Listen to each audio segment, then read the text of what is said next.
Os ministros da Saúde e da Educação os ministérios da Saúde e da Educação, melhor dizendo, foram os principais afetados pelo novo bloqueio promovido pelo governo federal no orçamento. De acordo com dados do Ministério da Economia, dos 5,7 bilhões de reais bloqueados na semana passada, 1,4 bilhão foi na pasta da educação, enquanto 1,3 bilhão afetaram a pasta da saúde. A gente conversa agora com a Priscila Yazbek, que vai dizer para a gente, Priscila, de forma didática, né, por que esse bloqueio e como isso vai afetar os serviços para a população. A gente está falando de saúde e educação e você está aqui do meu lado. A gente está falando de saúde e educação, né, Priscila? São serviços essenciais para a população.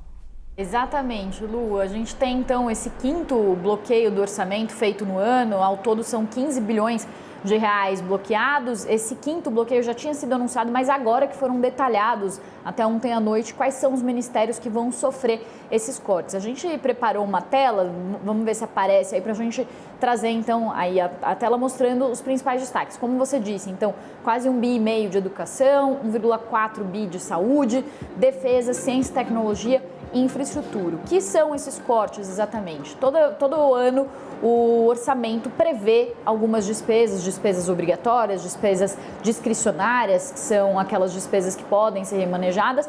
E aí o que acontece é que ao longo do ano, conforme algumas despesas sobem acima do esperado, e foi o que aconteceu com despesas previdenciárias, também com verbas para cultura previstas pela Lei Paulo Gustavo. Até o governo tentou jogar essas verbas para frente, mas por uma decisão do STF não conseguiu. O que acontece é que essas despesas que são obrigatórias, elas subiram acima do que era esperado. O governo aí precisa fazer um remanejamento dos gastos, precisa tirar e cortar de alguns ministérios para conseguir recompor essas despesas. E aí os ministérios mais afetados, então, educação e saúde. O que isso representa para o cidadão, para a pessoa, para o consumidor, né?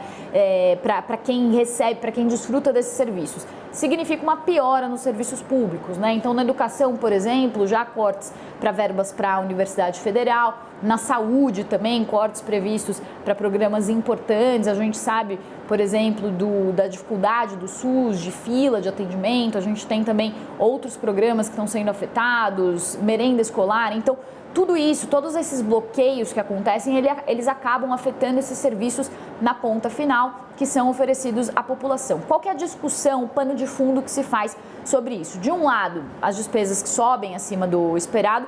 De outro, como que é planejado o dinheiro público, o uso do dinheiro público. Por quê? Porque a gente viu que ao longo dos últimos anos, por exemplo, as emendas de relator, o chamado orçamento secreto, ganhou uma importância e ganhou um espaço muito grande no nosso orçamento. E como o espaço é curto, isso acaba apertando as despesas para outros setores e para esses ministérios que são tão importantes para a gente. Esse é um ponto.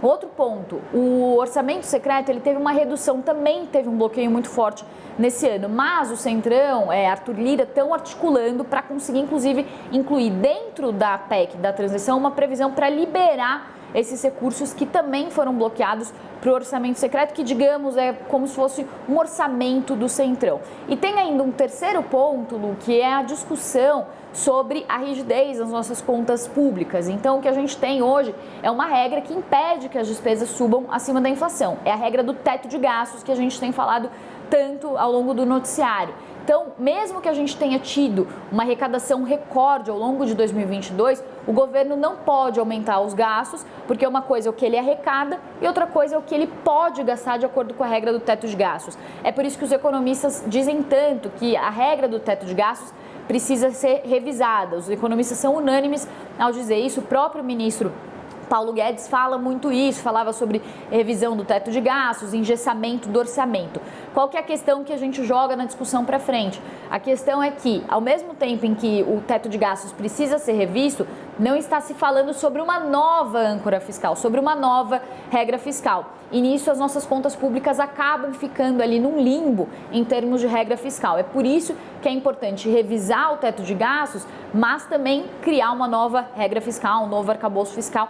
É isso que está sendo discutido no campo da política hoje e que acaba, né, influenciando esses serviços, o contingenciamento de verbas, a ver como que essas discussões vão se desenrolar lá em Brasília. Volto com você, Lu. E nem de onde vem, né, Priscila, o dinheiro, porque a gente está falando aqui quanto vai gastar e está falando de muito dinheiro, mas não está vendo aqui de onde que a gente vai tirar esse dinheirama, essa dinheirama toda. Perfeito. Isso também é uma discussão muito importante, né?